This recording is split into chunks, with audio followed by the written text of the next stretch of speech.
پردہ کیا ہے؟ اس کا امر. پردہ کیا ہے؟ اس کا حکم. یہ نہیں کہ کوئی اس نے پلاسٹک شیلڈ لگائی. اگر اللہ اپنے حکم کو واپس لے لے، آپ کو پوری دنیا میں ایک قطرہ میٹھا پانی نہیں ملے گا.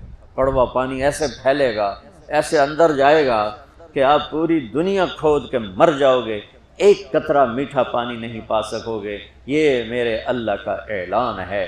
ھذا عذب فرات وھذا ملح اجاج ومن کل تأکلون لحما طریا. ھذا عذب فرات سائغ شرابہ وھذا ملح اجاج. یہ پانی میٹھا جو مزے کا ہے، جو پینے کے کام، اور یہ کڑوا، دونوں سے تم مچھلیاں نکال کے کھاتے ہو. بچوں، میں بہت عرصہ سوچتا رہا کہ اللہ کڑوے پانی کو نعمت کیوں کہتا ہے؟ میٹھا پانی تو نعمت ہے، میں پی رہا ہوں. تو اللہ کڑوے پانی کو قرآن میں بڑا ہائی لائٹ کر کے کہتا ہے وَھَذَا مِلْحٌ اُجَاجٌ. اور یہ ہے تمہارے لیے کڑوا پانی. بہت عرصے، کسی تفسیر میں نہیں ملا، بہت عرصے کے بعد یہ بات خود سمجھ میں آئی کہ اگر سمندروں کا پانی میٹھا ہوتا تو بارشیں نہ ہوتی. سمندروں کی کڑواہٹ بارش کا سبب ہے. وہ ایک الگ پورا چیپٹر ہے. ویسے آپ کو میں ٹپ دے رہا ہوں کہ اگر سمندر کا پانی میٹھا ہوتا، دو تباہیاں آتی. ایک، بارش نہ ہوتی، اور دوسرا، کڑوا پانی اپنے نمک کی وجہ سے بدبودار نہیں ہوتا ہے. میٹھا پانی کھڑے کھڑے بدبودار ہوتا. ایک چھوٹا سا جوہر بدبودار ہو تو پورے گاؤں کا رہنا مسئلہ بن جاتا ہے. ساتھ سمندر کے پانی میں بدبو پھیلتی تو ہم میں زندہ کون رہتا؟ جو بڑے عرصے کے بعد میں پڑھ رہا تھا ایسے پانیوں کے بارے میں، تو وہاں یہ بات آئی کہ نمک ہوا میں جاتا ہے، جو جا کر اوپر فضا کو ٹھنڈا کرتا ہے، پھر نیچے ایک سیکنڈ میں 15 ارب ٹن پانی بخارات بن کے ہوا میں اڑ جاتا ہے سمندر سے. صرف سمندر سے، باقی پتہ نہیں کتنا ہے. یہ کیلکولیشن سمندر سے ہے. 15 ارب ٹن پانی بخارات بن کے ہوا میں اڑ جاتا ہے. سمندر کی موجیں، لہریں، بلبلے اٹھتے ہیں، ٹوٹتے ہیں. جب وہ ٹوٹتے ہیں تو پانی کے چھوٹے چھوٹے ذرات اوپر جاتے ہیں، ان میں موٹے نیچے گر جاتے ہیں. جو بہت زیادہ باریک ہوتے ہیں ان کو ہوا اوپر اٹھا دیتی ہے، ان میں نمک شامل ہوتا ہے. یہ چھوٹے چھوٹے ذرات کو اللہ 1200 میٹر پہ جا کے فکس کر دیتا ہے. 1200 میٹر کی بلندی پر ٹنوں ٹن نمک کا خزانہ اکٹھا ہوتا ہے.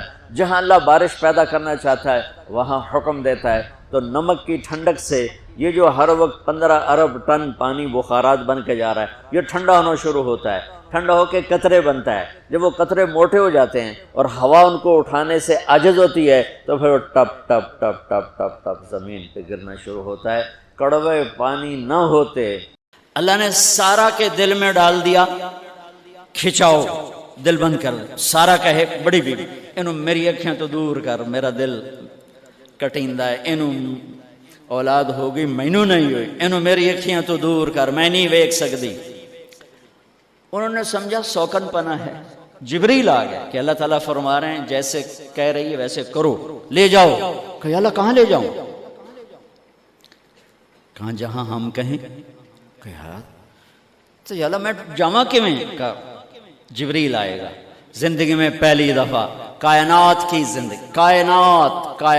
کی زندگی میں پہلی دفعہ جبریل انسانی شکل میں اونٹ پہ آئے. آگے جبریل اور پیچھے ابراہیم علیہ السلام، بچہ اور بیگم بھی ہاجرہ 20-22 سال عمر. چلو سارا سے بیٹا ہوتا، وہ بھی 80 سال کی ہو گئی تھی.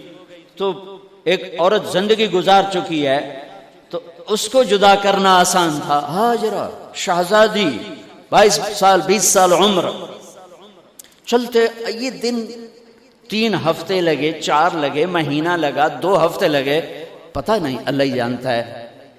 لیکن جب مکہ کی وادی میں پہنچے، جب نہ انسان، نہ درخت، نہ پانی، نہ سایہ، نہ غذا، اور ایک نشیب وادی جس کے چاروں طرف پہاڑ، صفا، مروہ، جبل ابی قبیس اور جبل ہندی یا جبل عمر، آج کل اس کا نام ہے، پتہ نہیں اس وقت کیا نام تھا، اب تو سارے صاف ہو گئے۔ یہ 4 پہاڑوں میں ایک نشیب آیا،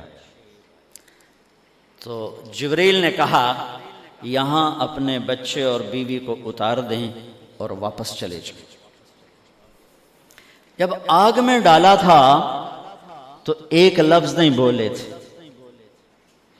اور ایک طرف ہوا کا فرشتہ، ایک طرف پانی کا فرشتہ کہ ہم آپ کی مدد کریں، کہ اما الیک فلا، نہیں تمہاری ضرورت نہیں، اما الی اللہ فنعم، اللہ ویکھ رہا ہے، انہوں بچاونا ہو تو بچا لے سی، یہ ساڑنا ہو تو ساڑ دے سی، میں تہاڈی لوڑ بھی فرشتوں سے بھی بے نیاز ہو کے، اور آگ کی طرف جا رہے ہیں خاموشی کے ساتھ، بس ایک لفظ، حسبی اللہ ونعم الوکیل، حسبی اللہ ونعم الوکیل، تیرے سپرد ہر شے۔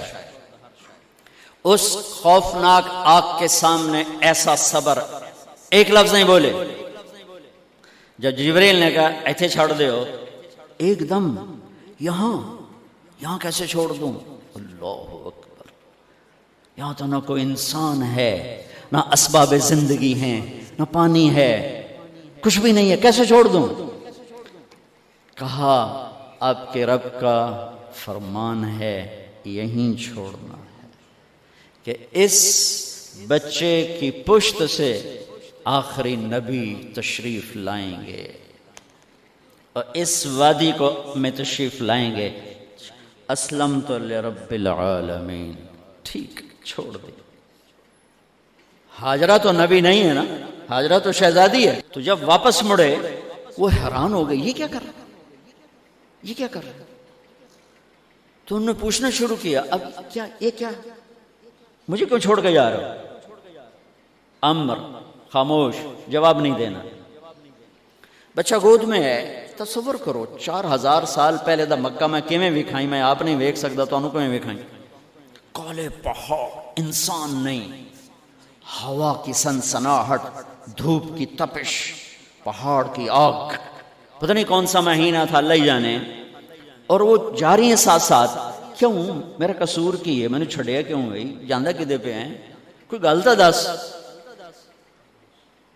چلتے چلتے کدئی پہنچے، کدئی کوئی 3 میل 3 میل، تو ہاجرہ کو خیال آیا یہ اللہ کے نبی ہیں، کوئی اتو نہ گال لائی ہوئے، تو 3 میل کے بعد اللہ امرک، کیا یہ اللہ نے کہا ہے کہ میں نے اتنے چھاڑ دے تو میرے پتر نو، اللہ کیا ہے؟ تو ابراہیم علیہ السلام نے سر ہلایا، کہ اذن لن یضیعنا اللہ۔ ایک اور ہاجرہ نے جنم لیا، پہلے ایک ماں بن کے سوچ رہی تھی، بیوی بن کے سوچ رہی تھی، اب وہ ایک مومنہ بن کے سوچ ابھری، ایمان والی بن کے سوچ ابھری، اچھا جاؤ، جس رب نے کہا ہے وہ رب مجھے ضائع بھی نہیں کرے گا، جاؤ۔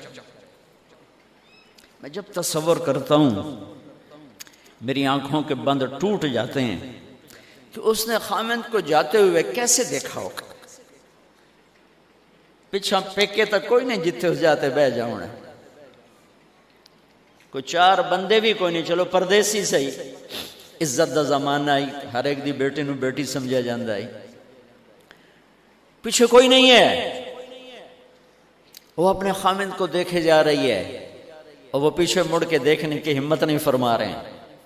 جب وہ چلتے چلتے پہاڑ کی چوٹی سے نیچے اترے، پھر وہ بوجھل قدموں سے واپس ہوئی، میں الفاظ کہاں سے لاؤں کہ اس چال میں درد دل میں ہوتا ہے، مجھے لگتا ہے ان کے رومے میں درد تھا، جن پتھروں پہ قدم رکھ رہی تھیں وہ بھی رو رہے ہوں گے اس وقت، جو ہوا ٹکرا رہی ہوگی وہ بھی دھاڑے مارتی ہوئی گزرتی ہوگی، چمکتا سورج آگ برساتا ہے، وہ آنسو برسا رہا ہوگا اس وقت، اور ابراہیم جیسی ہستی، عزم کے پہاڑ، صبر کے پہاڑ، جب پہاڑ سے نیچے ہوئے تو ایک دم اونٹ سے چھلانگ لگا تھا، بیوی نے نہیں دکھایا